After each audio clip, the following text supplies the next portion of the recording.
Get started, my friends. Yay for this. Little bit about what's going on here before I really get started. This is my color palette. I have them for all of my drawings, just like a blob of colors that I use. This is the line art for an illustration that I'm doing for my Cloud Orchid Publishing poetry collection, Synesthesia Fables. And this one is titled Noah's Ark. And I did previously post the poem that this illustration is for. And it's basically the idea of that all of the animals were loaded 2 by 2 on Noah's Ark except the unicorn because they did not have a mate. They were all by themselves. So it's a very sad poem. And I mean, it's kind of a sad picture, but we're gonna make it pretty.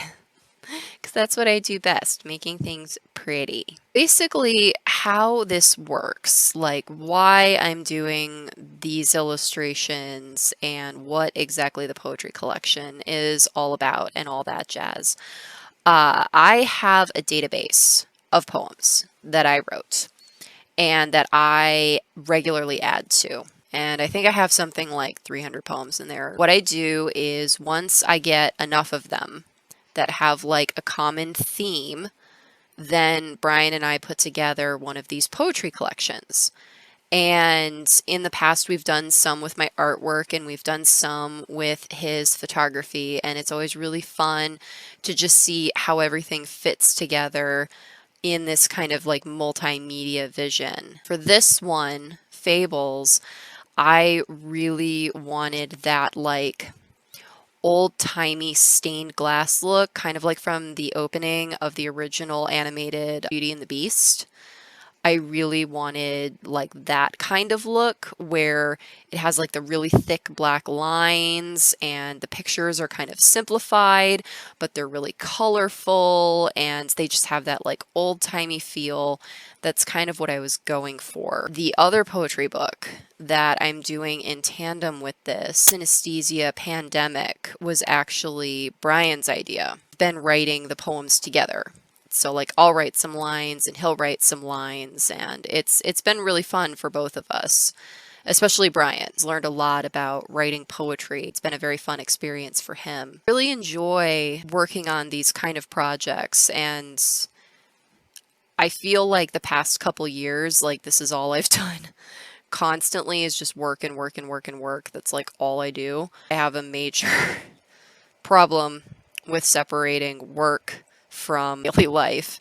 My therapist and my wellness coach have both very much urged me, like, girl, you need to slow down. And I know.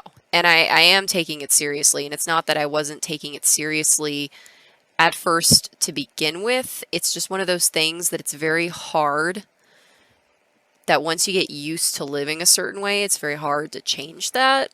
And that's kind of what I'm working through right now, is that I'm just so used to that my daily routine is I literally just work until I go to bed. It's what I do every day. And it's not healthy at all. I don't recommend it.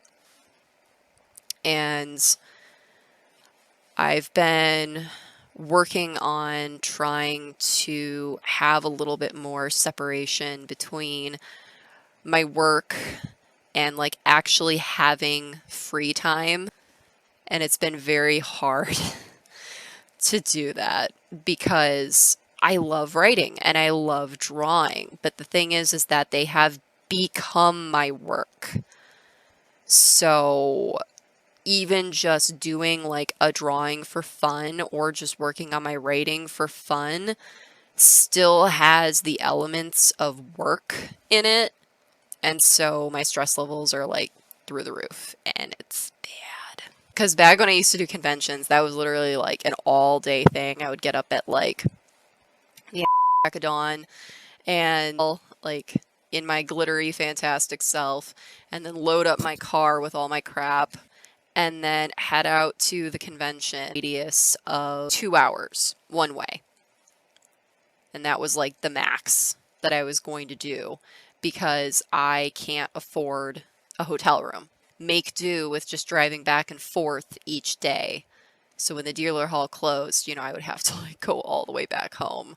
And it was basically by the time I got home, I just went to bed and then woke up and then went back to the convention. Dealer hall would, you know, for most conventions is open all day from 8 and 10 a.m. until 7, somewhere between 7 and 9 p.m. I've even been to conventions where they were even open way later than that.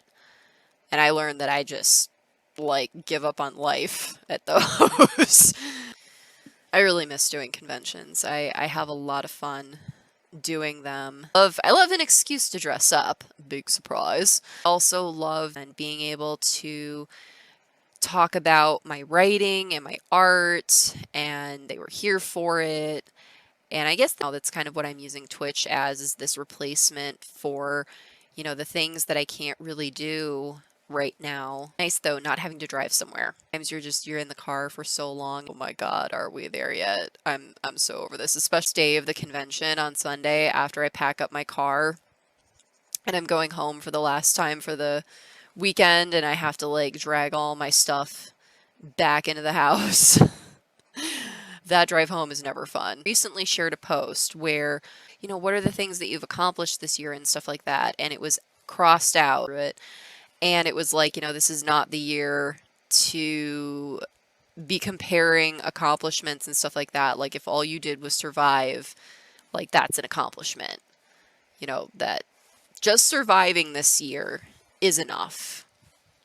And anybody who, you know, watches this channel or, you know, follows my social media and stuff, I just want to say that if, you know, you feel intimidated or if, you know, looking at my stuff makes you feel like you're not doing enough, like, I just want to say you're doing an awesome job.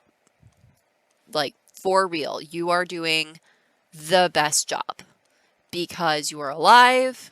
Hopefully you're eating a food, you're drinking water, you know, you're staying sane, you're making good choices. Like, that's all you need to be doing right now. And as I've said in posts previously, that this is how I maintain my sanity, is by working on my creative works. That's what keeps me sane. That's what makes me happy. Yes, I just talked about that. You know, I overwork myself, and that is a problem, and that is a thing that I am working on. And, you know, yeah, all of that. Hi, baby. What are you doing? You want to say hi? Yeah. This is my princess lady. She is a tiny bubbles. And she is old. I love you, princess. She's like, put me down. Lady turned 17 last month. She is very old. Yeah, you're very old. I love both of my babies. Squishy and Lady are my world. I love them so much. And this is what Lady does. Here, I gotta check my webcam out. I don't know if you can see her. Yeah, hello. This is what she does. She likes to perch on me while I work and while I draw. She's like, I need to be included. Lady, you cannot stand on mommy's drawing pad. You're gonna fall. Please sit down. Lady, come on.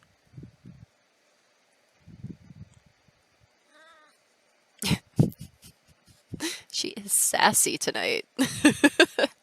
Back talking me.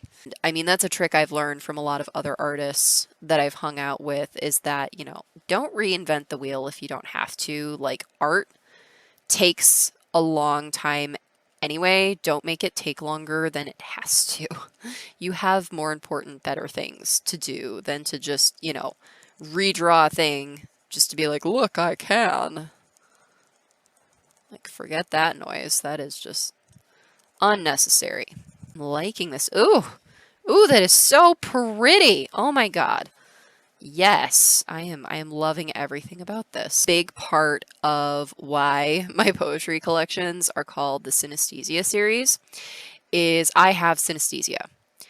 And for those of you that don't know what that is, it basically means two parts of my brain, like the wires, are kind of crossed.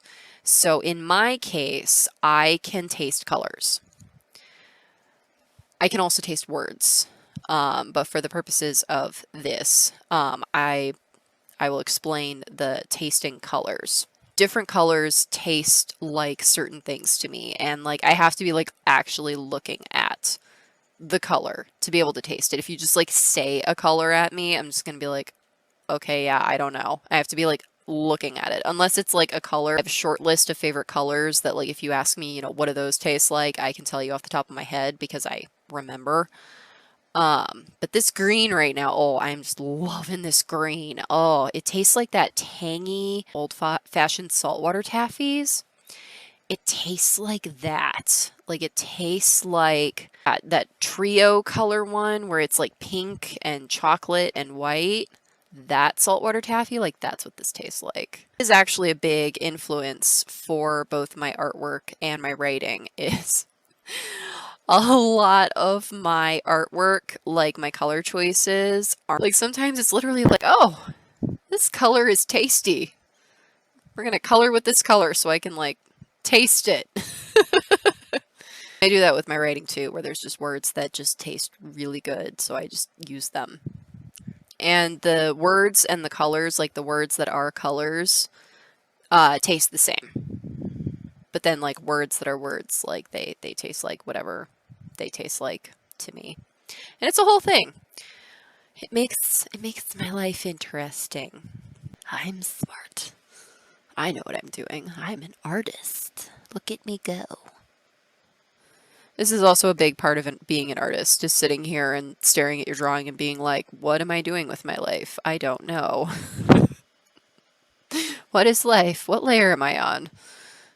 And I just randomly came across this person's profile picture. It had a strawberry as their profile picture. And it was like a drawing of a strawberry. Like it wasn't like a picture of a strawberry. And it was so random, just out of nowhere. I was just like, I really like this strawberry. I really like this drawing of this strawberry. I want to draw a strawberry. And I don't know what got into me because I'm a very regimented, this is my schedule type of person. Like we do not deviate from the schedule. We have stuff we have to do. You know, we will plan time for nonsense. I just completely stopped working, just stopped what I was doing. And I just started drawing strawberries. It just felt like it. It's like, this is what I'm doing. And because, you know, strawberries are not hard to draw. It didn't take me very long to draw it and color it and stuff. And it just made me happy. And that's kind of why I'm like I'm in my very strawberry outfit. I've got my angelic pretty strawberry skirt on and I've got my matching strawberry stockings on. I was just randomly inspired. Made me happy. It's, you know, a big part of what I've personally been missing is that spontaneity of just drawing something just because I feel like it, and it doesn't like have to be for a thing. What is with this weird pixelization going on? Oh no. Oh, I selected. Oh, that's where that happened. Because the only finishing effect I have to do is I'll take it over into Photoshop, and then on this banner I'm going to put, the title of the poem. Hope that you enjoyed watching. Hope that you will tune in next time to see my next illustration. Thank you so much, everyone. Bye-bye.